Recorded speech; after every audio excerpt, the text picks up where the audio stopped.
नमस्कार दोस्तों, मैं श्रवण बिश्नोई आप सभी का मिशन ज्ञान पर हार्दिक स्वागत और अभिनंदन करता हूं।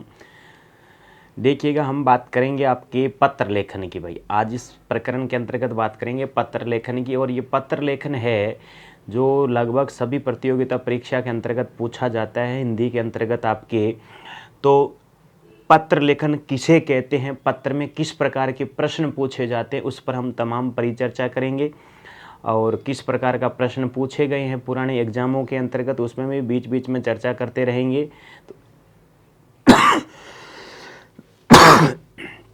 तो सबसे पहली बात तो ये आती है कि पत्र कहते किसे और पत्रों के प्रकार कितने होते हैं। अब इन पत्रों को वैसे मत समझ लेना कौन से पत्र, जैसे आप पुराने समय के अंतर्गत पत्र लिखते थे, कौन से पत्थरों के अंदर बांध बांध के फेंकते थे, वो पत्र नहीं है। ये पत्र हमारा एक तो सामाजिक पत्र है, दूसरा व्यवसायिक पत्र है, एक कार्यालय पत्र है। कौन सा है? कार्यालय पत्र है। उसके बारे में और आपके सिलेबस के अंतर्गत जो पत्र दे रखे हैं वो कार्यालय पत्र दे रखे हैं। कौन से पत्र है? कार्यालय पत्र है। उसके बारे में हम बात करेंगे। तो सबसे पहले ध्यान रखना, पत्र का प्रारूप क्या होना चाहिए। पत्र में देखो प्रश्न पूछे जाते हैं कि किस और दिनांक लिखी जाती है, कौन से पत्र में। सरकारी पत्र कौन सा होता है, व्यावसायिक पत्र कौन से होते हैं, किसे कहते हैं व्यावसायिक पत्र, अनुस्मारक पत्र किसे कहते हैं, परिभाषा पूछ लेती है, क्रमांक किधर लिखा जाता है, दिनांक किधर लिखा जाता है, छोटों के लिए कौन से शब्दों का प्रयोग किया जाता है, बड़ों के लिए कौन से शब्दों का प्रयोग किया जाता है, अनुमोदन के लिए कौन से शब्द प्रयुक्त में किए जाते हैं और कौन सी शैली में लिखे जाते हैं। जैसे अन्य पुरुष में लिखे जाते हैं, मध्यम पुरुष में लिखे जाते हैं, कर्मवाच्य में लिखे जाते हैं। तो शैलियों के बारे में भी प्रश्न पूछा जाता है। और जैसे किसी नगर की या हम कैसे मोहल्ले की सफाई करने के लिए किसको पत्र लिखा जाता है, जैसे प्रश्न पूछा गया था प्रधानमंत्री, राष्ट्रपति, मुख्यमंत्री, नगर पालिका, किसको पत्र भेजा जाता है। सामान्य प्रश्न था, व्यवहारिक प्रश्न था। तो देखो पत्र का प्रारूप क्या है। मनुष्य एक सामाजिक प्राणी है। क्या है मित्रों? मनुष्य एक सामाजिक प्राणी है, उसे प्रतिदिन सामाजिक व्यवहार संबंधित दायित्वों का निर्वहन करना पड़ता है। मनुष्य की व्यापक सफलता का मूल आधार यदि सामाजिकता की प्रवृत्ति है तो सामाजिकता को स्थायी, सबल और सशक्त बनाने का मूल आधार पत्राचार की प्रवृत्ति है। किसका? पत्र का आचार विचार, यानी पत्रों का आदान प्रदान करना। पत्र लेखन का आरंभ कब हुआ, पहला पत्र वह किसने लिखा, इस प्रश्नों का कोई प्रामाणिक उत्तर इतिहास के पास में नहीं है। ध्यान रखना, ऐसा प्रश्न नहीं बनता है कि सबसे पहले पत्र किसने लिखा था, कब शुरुआत की गई थी पत्रों की। तो ये इसके बारे में नहीं पता होता। फिर भी इतना निश्चयपूर्वक कहा जा सकता है कि जब से मानव जाति ने लिखना सीख लिया था तब से पत्र लिखे जाते आ रहे हैं। ठीक है, जब से मानव ने क्या किया, पत्र लिखना शुरू कर दिया था, यानी लिखना सीख लिया था, वहीं से ही हम इसका आरंभ मानते हैं। हालांकि वर्तमान में बढ़ती टेलीफोन एवं मोबाइल क्रांति से पत्राचार में लगभग बंद सा कर दिया, परंतु फिर भी पत्राचार का महत्व को कमतर नहीं आंका जा सकता है। क्योंकि जो बात हम किसी को प्रत्यक्ष नहीं कह सकते वही बात पत्र के माध्यम से आसानी से कही जा सकती है। यानी सीधी डायरेक्ट आप नहीं कह सकते। तो जैसे लिखते हो ना, दिलों के राज लिखते हो आप, तो वो ध्यान रखना इसी के माध्यम से, पत्रों के माध्यम से लिखे जाते हैं। नेक्स्ट बात आती है, यदि पत्र में विचारों या भावों की सहज अभिव्यक्ति होती है, किंतु वर्तमान समय में पत्र लेखन और विशेषतः व्यक्तिगत पत्र लेखन एक कला का रूप धारण कर चुका है। पत्र लेखन को ललित कला भी कह दिया जाए तो कोई अतिशयोक्ति नहीं है। ध्यान रखना, पत्र लेखन को ललित कला भी कह दिया जाता है तो अतिशयोक्ति नहीं है। आज साहित्य में विविध रूपों में पत्र साहित्य नामक रूप भी स्वीकृत हो चुका है। महापुरुषों और विशिष्ट जनों द्वारा लिखित पत्रों में संग्रह प्रकाशित हो रहे हैं और बड़े चाव के साथ में पढ़े जा रहे हैं। ठीक है, ये सामान्य बातें, व्यवहारिक बातें हैं। फिर हम आगे पत्रों के प्रकार पढ़ेंगे, ध्यान रखने योग्य बातें पढ़ेंगे। जैसे यहाँ से प्रश्न पूछा गया है कि पत्र लेखन के समय ध्यान रखने वाली आवश्यक बातें कौन कौन सी है। ध्यान रखना, सबसे पहले बात आती है भाषा। पत्र में सरल, स्पष्ट, सुआग्रह एवं सुबोध भाषा का प्रयोग होना चाहिए। पत्र लेखन जो भाव व्यक्त करना चाहता है, पत्र लेखक जो भाव व्यक्त करना चाहता है, वह पत्र पाठक को आसानी में समझ में आ जाना चाहिए। पत्र लेखन जो हो यानी लेखक जो भाव प्रकट करना चाहता है, व्यक्त करना चाहता है, वह पाठक को यानी पढ़ने वाले को आसानी में समझ में आ जाना चाहिए। भाषा उसकी ऐसी होनी चाहिए। पत्र में पांडित्य का प्रदर्शन करने के लिए अनावश्यक सामाजिकता व अलंकारिता का प्रयोग नहीं करना चाहिए। लिखते समय यथा स्थान पर विराम चिन्हों का सही प्रयोग करना चाहिए। ठीक है, बढ़ा चढ़ाकर बातों का प्रयोग नहीं किया जाता है। पत्र लेखन के अंदर पांडित्य भाषाओं का प्रयोग नहीं किया जाता है, यानी ढींगे नहीं हाँकनी, इसके अंतर्गत सीधी सी बात करना है। संक्षिप्तता के साथ में लिखा जाता है और सुग्रह भाषा के साथ में लिखा जाता है। सरल व स्पष्ट होनी चाहिए। फिर आता है आकार। दूसरी बात किसकी आती? आकार। जहां तक संभव हो पत्र का आकार संक्षिप्त होना चाहिए। कैसा होना चाहिए? संक्षिप्त में होना चाहिए। व्यर्थ के विवरणों को पत्र में स्थान नहीं देना चाहिए। फालतू बातों को पत्र के अंतर्गत नहीं लिखा जाता है। इसकी शैली गागर में सागर भरने जैसी होनी चाहिए। गागर में सागर भरने जैसी होनी चाहिए, लेकिन कम होनी चाहिए, छोटी होनी चाहिए, लेकिन भाव उसका क्या होना चाहिए? विस्तार होना चाहिए, गहराई के साथ में होनी चाहिए। फिर आता है क्रम। क्रम में पत्र में लिखे जाने वाली बातें क्रमानुसार होनी चाहिए, यानी जो अति महत्वपूर्ण बात होती है उसको पहले लिखनी है, थोड़ी कम महत्वपूर्ण होती है उसको बाद में लिखा जाता है। ये क्रम होना चाहिए पत्रों के अंतर्गत। जो बात अति महत्वपूर्ण हो उसे पहले लिखना चाहिए तथा उसके कम महत्वपूर्ण हो उस बातों को बाद में स्थान देना चाहिए। ऐसा नहीं है कि कम महत्वपूर्ण को पहले दे दिया जाता है और कम ज़्यादा महत्वपूर्ण होती है उसको बाद में दे दिया जाता है, नहीं। महत्वपूर्ण बातों को पहले लिखा जाता है। तो पहले भाषा अच्छी होनी चाहिए, सरल भाषा का प्रयोग होना चाहिए, फिर आकार कैसा होना चाहिए? संक्षिप्त होना चाहिए और क्रम उचित होना चाहिए। नेक्स्ट बात शिष्टता। शिष्टता का मतलब होता है पत्र लेखन के व्यक्तित्व की अभिव्यक्ति है। पत्र लेखक के व्यक्तित्व की अभिव्यक्ति है, इसलिए पत्र में विनम्रता एवं शिष्टता झलकनी चाहिए। पत्र में कभी कटु शब्दों का प्रयोग नहीं करना चाहिए। ये बात भी ध्यान रखना विशेष रूप में। कभी भी पत्रों में कटु शब्दों का गलत प्रयोग नहीं किया जाता है। कागज व लिखावट। पत्र लिखने में प्रमुख सामग्री कौन है? कागज है। जिस कागज पर पत्र लिखा जा रहा है वह कैसा होना चाहिए? साफ सुथरा होना चाहिए, अच्छी गुणवत्ता वाला और विशेष सामग्री के अनुकूल आकार का होना चाहिए। पत्र की लिखावट साफ सुथरी, पढ़ने लायक एवं आनंद में होनी चाहिए, अर्थात सुंदर होनी चाहिए। मित्रों क्या होनी चाहिए? सुंदर होनी चाहिए। यानी श्रेष्ठता का मतलब हो जाता है कि जो हम लिखते हैं, लिखने की जो वाणी होती है वो वाणी कैसी होनी चाहिए? मधुर होनी चाहिए। कैसी? मधुर होनी चाहिए। सामने वाले को इफेक्ट करने वाली होनी चाहिए, सामने वाले को प्रभावित करने वाली होनी चाहिए। पढ़ने के बाद में उसमें रुचि लगे कि हाँ मैं इसमें आगे भी पढ़ूं, क्या लिखी, सामने वाले का भाव भी निकले कि मैं दोबारा भी उसका जवाब दूं। नहीं ऐसे शब्दों का प्रयोग करते उसका मन नहीं लगता है क्या लिखा है इसने। ठीक है, ऐसे नहीं होना चाहिए। कागज कैसा होना चाहिए? कागज भी अच्छी तरीके से होना चाहिए। जैसे आप दीपावली पर लिख रहे हो, होली पर लिख रहे हो या दूसरों पर किसी पर लिख रहे हो, तो ऐसे नहीं दीपावली पर लिख रहे हो और उसके ऊपर पत्र के ऊपर क्या चित्र आकार आकृति कैसे फूल गुलाब वाले जैसे वैलेंटाइन पे देते हो वैसे वैसे नहीं होने चाहिए। ठीक है, यानी उसका उचित अनुसार आप किसको भेज रहे हो, कैसे भेज रहे हो, उसका विशेष रूप से ध्यान रखना चाहिए। शैली कैसी होनी चाहिए? पत्र में कई प्रकार पत्र के कई प्रकार और स्तर होते हैं तथा उन्हीं के अनुसार उनकी शैली भी प्रयुक्त होती है।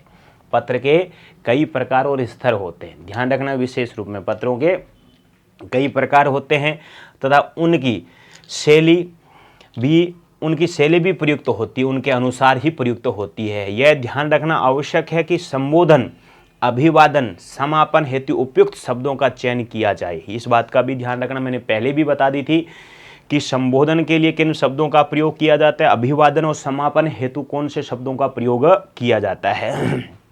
इसके लिए हमने निम्न सारणी का प्रयोग किया है जो निम्न प्रकार है। देखो क्या कह रहा है ये, जिसके प्रति पत्र लिखा जा रहा है, बड़ों के प्रति संबोधन के लिए कौन से शब्दों का प्रयोग किया जाता है, अभिवादन के लिए कौन से शब्द आते हैं, समापन के लिए कौन से शब्दों का प्रयोग किया जाता है। ठीक है, जैसे बड़ों के प्रति पूज्य पूज्य, श्रेय श्रेय, माननीय माननीय, इस प्रकार शब्दों का प्रयोग किया जाता है। अभिवादन में सादर प्रणाम है, समापन में आज्ञाकारी है। छोटों के प्रति कैसे होता है, अपने मित्रों के प्रति कौन से शब्दों का प्रयोग किया जाता है, ठीक है, इनके बारे में ध्यान रखना। ये विशेषतः शब्दों का प्रयोग किया जाना चाहिए हमारे को। अपरिचित पुरुष के प्रति, अपरिचित स्त्री के प्रति और व्यापारिक पत्र के प्रति और किसी अधिकारी के प्रति जो आप लिख रहे हो उनके लिए कौन से संबोधन का प्रयोग, अभिवादन का प्रयोग और समापन का प्रयोग किया जाना चाहिए, ठीक है। तो इनका विशेषतः ध्यान रखना, स्क्रीनशॉट ले लेना इनका कि कौन कौन से शब्दों का प्रयोग किस में किया जाना चाहिए। तो ठीक है, नेक्स्ट बात करते हैं। देखो, परीक्षा के लिए ध्यान देने योग्य बातें क्या होते हैं। परीक्षार्थी को पत्र लेखन के समय परीक्षा में कभी स्वयं का पता नहीं लिखना चाहिए। अब आपके तो क्या ऑब्जेक्टिव परीक्षाएं होती, जब रिटर्न में जैसे होती ना, तो वहाँ पर विशेषतः ध्यान रखना कि कभी भी पत्र लेखन में अपना स्वयं का पता नहीं लिखना चाहिए। यदि प्रश्न पत्र में लेखक का काल्पनिक पता नहीं दिया हो तो केवल परीक्षा भवन कक्षा हॉल लिख देना चाहिए तथा उनके नीचे जिस तिथि को परीक्षा आयोजित की जा रही है वह दिनांक लिख देनी चाहिए। ऐसे नहीं है कि अपना घर का एड्रेस लिख के उठा के दे दे, वहां पर नहीं ऐसा। पत्र की समाप्ति पर अपना नाम लिखकर अपना अनुक्रमांक अथवा क ख ग लिख देना चाहिए।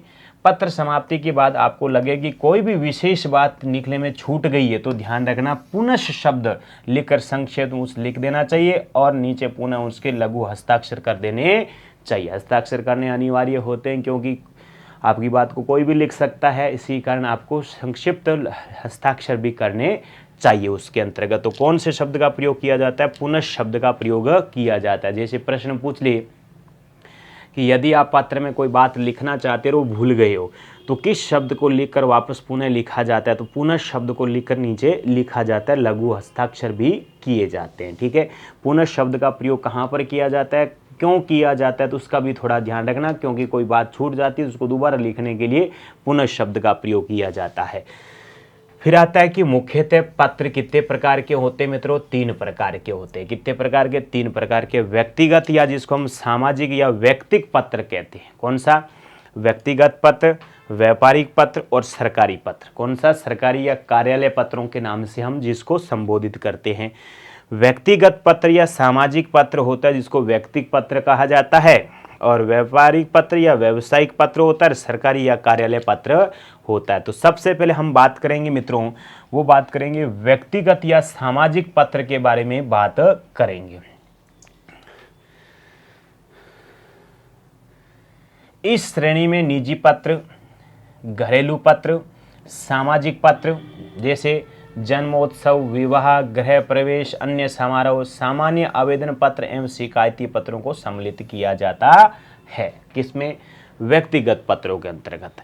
व्यक्तिगत पत्र व्यावसायिक एवं सरकारी दोनों रूपों से बहुत ही क्या होता है, भिन्न होता है मित्रों, अलग होता है, उसकी शैली भी क्या होती है, अलग होती है।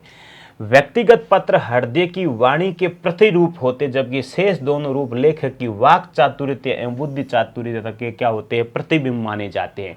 जैसे मान लो आप किसी को कार्यालय पत्र लिखते हो तो वहाँ पर हमारे को हृदय की वाणी थोड़ी लिखी जाती है। जैसे मान लो आप किसी को प्रेम पत्र लिखते हो, किसी को आप बधाई पत्र लिखते हो, तो वहाँ पर हम बात करते हैं जैसे विवाह शादी समारोह के अंदर बाल मनोहर लिखे जाते हैं, तो वो अपने हृदयों की गहराइयों से लिखे जाते हैं, सामने वाले को क्या हो जाता है, उससे प्रभावित करते हैं, तो वो क्या कहा जाता है, व्यक्तिगत पत्र होता है, वो हृदय की वाणी होती है कि प्रतिरूप माने जाते हैं, जो मन में भाव होते हैं उसको लिखा जाता है। परंतु जे शेष दोनों जो ऐसा होता है व्यावसायिक और कार्यालय पत्र होते हैं वो हमारे से दिमाग से लिखे जाते हैं, खोपड़े से लिखे जाते हैं। ध्यान रखना वहाँ पर जितने शब्दों को प्रभावित तरीके से प्रस्तुत किया जाता है वैसे ही काम जल्दी तुरंत होता है, आपको पता ही है इस बातों में। इन पत्रों की भाषा शैली बहुत ही सरल में सीधी एवं घरेलू होती। कौन सी, सामाजिक पत्रों की सीधी एवं घरेलू बातों भाषा का प्रयोग होता है। व्यक्तिगत पत्र लिखने के अंग व नियम देखो, जैसे सर्वप्रथम पत्र कागज की दाहिनी और प्रेषक का पूरा नाम, उसके नीचे पत्र लिखने की तारीख लिख देनी चाहिए, जैसे ये लिखा हुआ है। तारीख लिखने के निम्न तरीके काम में लिए जाते हैं। देखो जैसे हमने लिखा है 20 अक्टूबर 2023 20 अक्टूबर 2010 या 22 जो भी आपने लिख दिया इसके अंतर्गत, तो इनका विशेषतः ध्यान रखना है कि कौन सा पहले वाली तारीख पहले माननी, पहले दिनांक लिखनी है, फिर महीना लिखना है, फिर कोमा यानी अल्पविराम लगाना है, फिर आपको वर्ष लिखना है इसके अंतर्गत। तो तारीख के बाईं और अगली पंक्ति में पत्र प्राप्तकर्ता के लिए यथायोग्य पूर्व उल्लेखित संबोधन लिख देना चाहिए, जैसे ये शब्दों का प्रयोग करना चाहिए। संबोधन के नीचे अगली पंक्ति में कुछ जगह छोड़कर समुचित अभिवादन लिख देना चाहिए, जैसे इस प्रकार शब्दों का प्रयोग किया जाना चाहिए। अभिवादन के पश्चात अगली पंक्ति में पत्र के मुख्य भाग का प्रारंभ करना चाहिए। यह भाग उन सभी बिंदुओं को परिपुष्ट होना चाहिए जिसमें प्रेरित होकर पत्र लिखा जा रहा है। ठीक है। पत्र की समाप्ति पर दाहिनी ओर यथोचित समापन सूचक शब्द लिख देना चाहिए। अंत में पत्र लेखक का नाम और हस्ताक्षर कर देना चाहिए। विशेष तथ्य क्या होता है, पत्र देखो क्या जैसे हमने लिखा है इसके अंतर्गत, व्यक्तिगत या सामाजिक पत्र का प्रारूप किस प्रकार से होता है। जैसे संबोधन का लिख दिया, अभिवादन किधर लिखा जाता है, पत्र का प्रारंभ किधर होता है, मुख्य भाग किधर होता है, पता किधर, दिनांक किधर लिखी जाती है, समापन व स्वनिर्देश सूचक हस्ताक्षर किधर लिखे जाते हैं, पत्र प्राप्तकर्ता का पता किधर होता है, अंत किस प्रकार, संबोधन का प्रयोग कहाँ पर किया जाता है। तो इन सभी का आपको ध्यान में रखना है कि व्यक्तिगत एवं सामाजिक पत्रों में संबोधन किस ओर लिखा जाना चाहिए, अभिवादन कैसे होता है, पता व दिनांक किधर लिखी जाती है, हस्ताक्षर व समापन व स्वनिर्देश सूचक शब्दों का प्रयोग किधर लिखा जाता है, किस ओर होता है। तो इनका थोड़ा सा सामान्य आपको बातों का ध्यान रखना है। दूसरा जो हमारा पत्र आता है वो व्यापारिक पत्र आता है मित्रों। कौन सा पत्र आता है, व्यापारिक पत्र आता है, जिसको हम व्यावसायिक क्षेत्र में लिखे जाने वाले पत्र, अर्थात एक व्यापारी द्वारा अन्य व्यापारी को लिखे जाने वाले पत्र व्यापारिक पत्र कहलाता है। कौन सा पत्र कहलाता है, व्यापारिक पत्र, व्यावसायिक पत्र कहलाता है। प्राय प्रत्येक व्यापारी संस्थान का अपना एक लेटर पैड होता है जिसका उपयोग वह पत्र लेखन के लिए करता है। जिसका उपयोग क्या करता है, वो पत्र लेखन के लिए करता है। इस लेटर पैड पर फर्म यानी संस्था का नाम, पता व उसके नीचे एक पत्र क्रमांक यानी दिनांक लिखा रहता है। जैसे आपने देखा होगा बेरोजगार संघ के इस प्रकार अलग अलग बना रखे होते हैं ना, उसमें पहले से लिखा हुआ दिनांक अपने को लिखनी पड़ती है, लेकिन दिनांक नाम लिखा होता है, पता लिखा होता है, हस्ताक्षर जिसे नाम लिखा होता है, हस्ताक्षर करने बाद में पढ़ते हैं। जैसे आपने देखा होगा किसी बोर्ड के संस्था के ऐसे नोटिफिकेशन जारी होते हैं तो वहाँ पर भी ऐसे लिखे हुए होते हैं, तो पहले से प्रिंट होते हैं, उसमें जैसे विषय लिखना पड़ता है, बेस क्या विषय किस पर लिखा जा रहा है। व्यावसायिक पत्रों के अंतर्गत विशेषतः 3 प्रकार के पत्र लिखे जाते हैं। पूछताछ पत्र होता है, शिकायती पत्र होता है, निम्न प्रकार के पत्र लिखे जाते हैं 4 प्रकार के, जो आदेश पत्र होता है और वितरण पत्र होता है। कौन सा होता है, वितरण पत्र होता है। पूछताछ पत्र, शिकायती पत्र, आदेश पत्र और वितरण पत्र लिखे जाते हैं व्यावसायिक पत्रों के अंतर्गत। व्यावसायिक पत्र लेखन के समय ध्यान रखने योग्य बातें क्या होती है, देखो व्यावसायिक पत्र प्राय संस्था प्रतिष्ठान के लेटर पैड पर लिखा जाना चाहिए। पहली बात ध्यान रखना, किस पर लिखा जाना चाहिए, लेटर पैड पर लिखा जाना चाहिए। प्रश्न सीधे सीधे आते, ध्यान रखना व्यावसायिक पत्रों को किस पर लिखा जाना चाहिए, लेटर पैड पर लिखा जाना चाहिए। इस पर व्यापारिक प्रतिष्ठान का नाम, पता, फोन, फैक्स आदि की संख्या छपी होनी चाहिए। ठीक है, ध्यान रखने ना क्या छपी होनी चाहिए। इस पर सीधे प्रश्न आते हैं लाइन टू लाइन, ध्यान रखना। इसी आपके पीडीएफ में जाएगा, कहीं से बाहर से नहीं आता, आज तक आप उठा के देख लेना पुराने प्रश्न जितने भी है। इसके नीचे बाईं ओर पत्र क्रमांक, दाईं ओर दिनांक लिखी जानी चाहिए। इसके नीचे बाईं ओर पत्र का प्राप्तकर्ता व नाम, संस्था पद का नाम, पता लिख देना चाहिए। इसके बाईं ओर प्रिय महोदय आदि संबोधन लिख देना चाहिए। इसके नीचे मूल भाग यानी विषय वस्तु लिखा जाना चाहिए। मूल भाव संक्षिप्त व सारगर्भित होना चाहिए। दाहिनी ओर बहुद्देय शब्द लिख देना चाहिए। बहुद्देय के प्रेषक के हस्ताक्षर व नाम उसका लिख देना चाहिए। पत्र के साथ कोई भी कागज पत्र, रसीद आदि संलग्न करनी है तो नीचे ये नाम लिखकर उसका उल्लेख कर देना चाहिए। विशेषतः ध्यान रखने ना, एक तो पुनः शब्द था, एक संलग्न शब्द लिखा जाता है। पत्र की प्रति कहीं अन्यत्र भी भेजनी हो तो उसके नीचे प्रति प्रेषित लेकर उसको एक नीचे उसका नाम, पता लिख देना चाहिए। ठीक है, पत्र की प्रति कहीं अन्यत्र भी भेजनी हो तो नीचे प्रति प्रेषित लिखकर उसके नीचे उसका नाम व पता लिख देना चाहिए। ठीक है, जैसे हमने इस प्रकार से इसका प्रयोग किया है।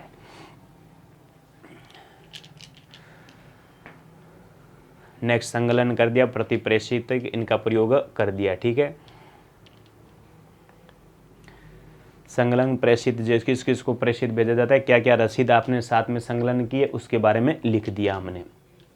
अब हमारा जो मेन महत्वपूर्ण बात आती है मित्रों, वो कौन सा है? कार्यालय पत्र है। कौन सा पत्र है? कार्यालय पत्र है, जिसको हम सरकारी पत्र के नाम से जानते हैं। इन पत्रों को सरकारी या शासकीय पत्र भी कहा जाता है। इसे अंग्रेजी में क्या कहा जाता है? ऑफिशियल लेटर भी कहा जाता है। कौन सा लेटर कहते हैं हम? ऑफिशियल लेटर या पत्र के नाम से जानते हैं। कार्यालय का आशय ऐसे स्थान विशेष से ग्रहण किया जाता है जहां से किसी सरकारी, अर्ध सरकारी, गैर सरकारी व स्वायत्त साथी संस्थाओं प्रशासन में संचालन होता है। अतएव इन स्थानों से निकलने वाले पत्र कार्यालय पत्र कहलाते हैं। कौन से पत्र कहलाते हैं? कार्यालय का आशय ऐसे स्थान विशेष से ग्रहण किया जाता है जहां किसी सरकारी, अर्ध सरकारी, गैर सरकारी या स्वायत्त साथी संस्थानों पर शासन का संचालन होता है। अतएव इन स्थानों से निकलने वाले पत्र क्या कहलाते हैं? हमारे कार्यालय पत्र कहलाते हैं। संकुचित अर्थ में ऐसा पत्र जो सरकार के किसी एक कार्यालय से अन्य कार्यालय को या कर्मचारी को, अधिकारी को भेजा जाता है, जिसमें सरकार की नीति, समस्या, निर्णय या किसी आशय का उल्लेख होता है, उसे हम कार्यालय या सरकारी पत्र कहते हैं। कौन सा कहते हैं? कार्यालय या सरकारी पत्र कहते हैं। अब कार्यालय या सरकारी पत्र कौन कौन से होते हैं उनके बारे में देखिएगा। ये हमारे इसके अंतर्गत प्रकार अलग अलग दे रखे आपके। शासनादेश आ जाता है। शासनादेश के बाद में देखो,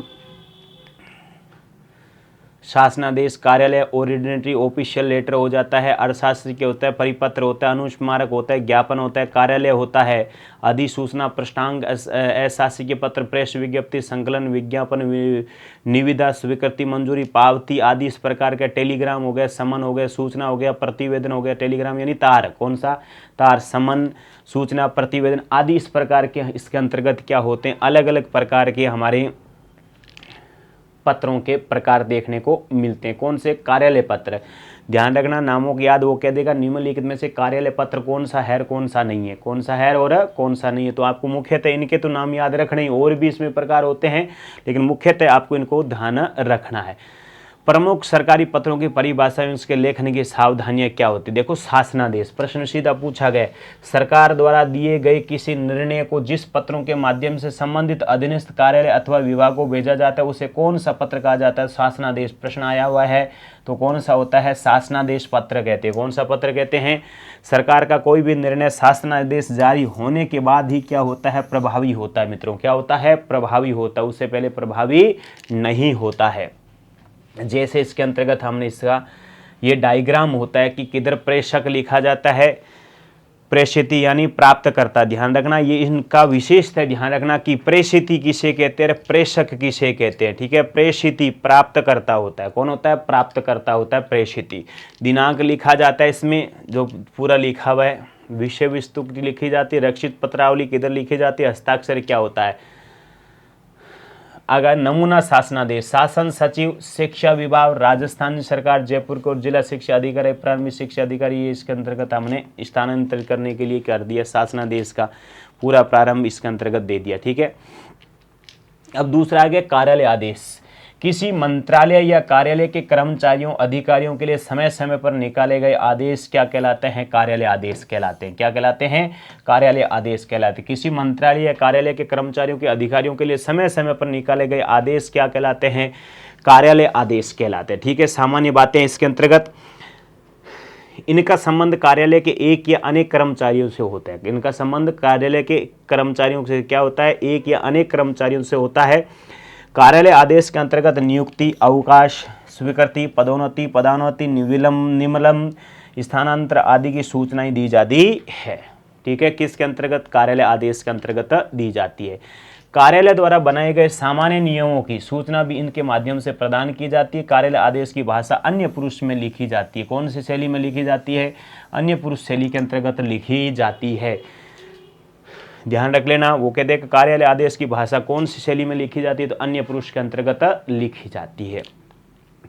जैसे इसके अंतर्गत ये परफॉर्मा बनाना है हमारे को कि सरकार का नाम, मंत्रालय का नाम, मध्य भाग विषय वस्तु आ गए, प्रेषक के हस्ताक्षर आ गए, प्रतिलिपि जो पालन करता है प्रेषक के हस्ताक्षर आ गए। इनके थोड़ा सा ध्यान रखना है हमारे को। ये सामान्य बातें हो गई। ठीक है, तो इसके अंतर्गत हमने जैसे कौन कौन सी बातें बात की भाई?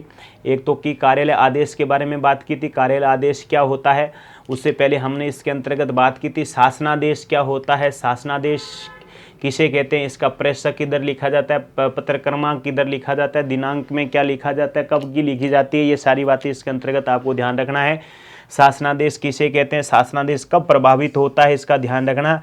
सरकार का कोई भी निर्णय शासनादेश जारी होने के बाद ही क्या होता है, प्रभावी होता है, इस बात का भी विशेष ध्यान रखना। कौन कौन से होते हैं, प्रतिवेदन, सूचना, समांतर, टेलीग्राम, पावती, स्वीकृति, निविदा, विज्ञापन, संकल्प, प्रेस विज्ञप्ति या प्रेस नोट या अशासकीय पत्र, पृष्ठांकन, अधिसूचना, कार्यालय ज्ञापन, अधिसूचना, परिपत्र। इस प्रकार करिकुलर, ये अंग्रेजी में भी पूछ लेता है, थोड़ा सा इनका भी ध्यान में रखना है कि कौन कौन से प्रकार होते हैं।